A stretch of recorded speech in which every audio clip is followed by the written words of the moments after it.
How to make app icons bigger or smaller on iPhone. To get started, first of all go to your iPhone home screen.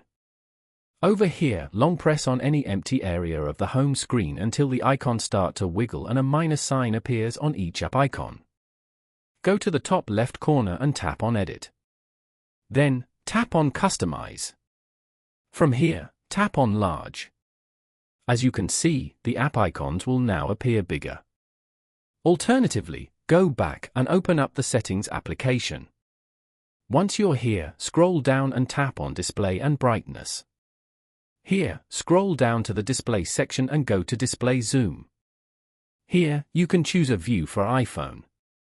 Note that larger text shows larger controls but default shows more content. Select larger text. And then, go to the top right corner and tap on Done. All the apps and text on your phone will now become larger in size. Following these steps, you can easily make app icons bigger or smaller on iPhone.